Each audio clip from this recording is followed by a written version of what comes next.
میرے اوپر جو قاتلانہ حملہ کیا گیا، جو مجھے پہلے سے پتا تھا کہ تیاری ہو رہی ہے کہ دینی انتہا پسند نے جی عمران خان کو مار دیا، پہلے کس ایجنسی نے وہ ویڈیو بنائی،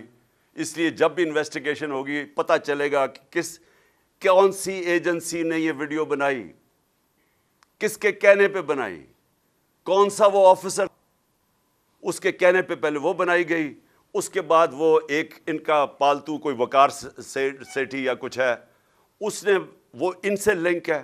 اور مجھے پتا تھا کیونکہ جب میں وزیر اعظم تھا مجھے پتا تھا ایجنسیز کے ساتھ کون لنکڈ ہے، اس نے پھر جا کے اس کو اٹھایا، پھر یہ دونوں مریم دونوں نے اس کو پریس کانفرنس کی، پھر پی ٹی وی پہ 4 دن پروگرام ہوا اس کے اوپر، صرف بتانے کے لیے کہ عمران خان نے دین کی توہین کی ہے، اور تیاری یہ کر رہے تھے کہ اب اس کی آڑ میں ایک دینی انتہا پسند اسے مار دے گا۔ میں نے یہ 24 سپٹمبر کو بھی پبلک کو بتایا، اور پھر 6 اکتوبر 7 اکتوبر کو جلسوں میں بتایا کہ یہ ان کا پلان بن رہا ہے۔ اس انتہا پہ کہ کوئی اس ملک کے اندر جو میں چھوڑیں کہ میں عمران خان ہوں، کوئی بھی دنیا کا ملک ہو، اس کے اگر ایک ملک میں جو سب سے بڑی جماعت ہے، جو ایک فیڈرل پارٹی ہے، کیونکہ پولیٹیکل پارٹیز ملک کو اکٹھا رکھتی ہیں، ملک کی فوج نہیں اکٹھا رکھ سکتی، نہیں تو اس پاکستان نے علیحدہ نہیں ہونا تھا۔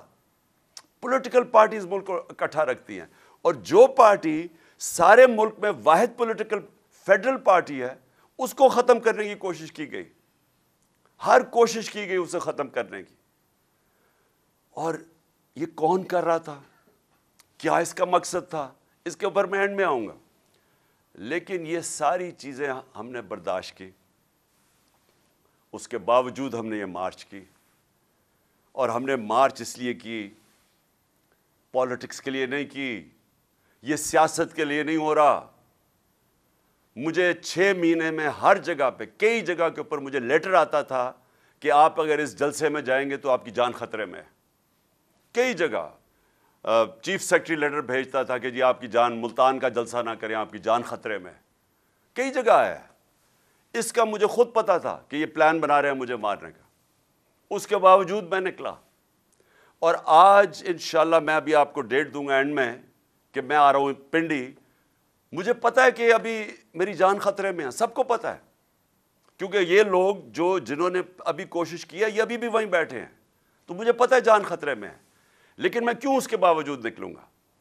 سیاست کے لیے نہیں۔ مجھے سیاست کیا دے سکتی ہے جس کو اللہ سب کچھ دے چکا ہے؟ میں ایک حقیقی آزادی کی جنگ لڑ رہا ہوں۔ میں سمجھتا ہوں کہ موت غلامی سے زیادہ بہتر ہے، ایک غلام کی زندگی سے بہتر مر جانا ہے، اور خاص طور پہ ان چوروں کی غلامی، یہ جو 30 سال سے چوروں کا ٹولہ ملک کو لوٹ رہا تھا، اب اکٹھا بیٹھ گیا ہے، جو پہلے ایک دوسرے کے خلاف لڑتا تھا، ان کی غلامی سے یا ان کے بچوں کی غلامی جو یہ تیار کر رہے ہیں اپنے بچے، اس سے بہتر ہے مر جاؤ۔ میں اس لیے نکل رہا ہوں، اور میں اپنی ساری قوم کو بھی کہہ رہا ہوں کہ دیکھیں، آپ نے فیصلہ کرنا ہے کہ کیا ہم نے اسی طرح چلنا ہے، کیا ان چوروں کے بعد جو اپنے بچے تیار کر رہے ہیں، اور بچوں نے زندگی میں 1 گھنٹہ کام نہیں کیا، وہ ان کا صرف کام، ان کو صرف ایک چیز آتی ہے، منی لانڈرنگ۔ وہ چھوٹی عمروں میں وہ اربوں پتی بن گئے تھے، کیونکہ ماں باپ نے ان کے نام پہ یا چوری کر کے پیسہ ان کے نام پہ چیزیں لی ہوئی ہیں۔ یہ جو 4 لندن میں مہنگے اربوں روپے کے مے فیئر کے جو اپارٹمنٹس ہیں، یہ مریم کے نام پہ تب تھی جب یہ کوئی 20-21 سال کی تھی، اور یہ جو اس کا بیٹا ہے حسن شریف، 10 ارب روپے کا گھر بیچا اس نے لندن کے اندر، کدھر سے پیسہ آیا؟ تو یہ سارے بچے شروع میں ہی، یہ جو تیار کر رہے ہیں بچے، ان کی یہ خاصیت ہے کہ یہ منی لانڈررز ہیں سارے۔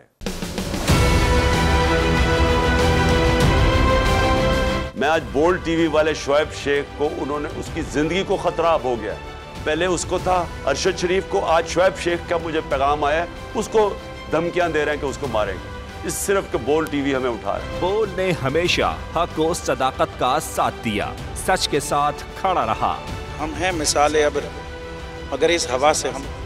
ڈر کر سمٹ ہی جائیں گے، ایسے بھی ہم نے بڑی مشکلات، بڑے بڑے چیلنجز، صرف بول کھڑا رہا۔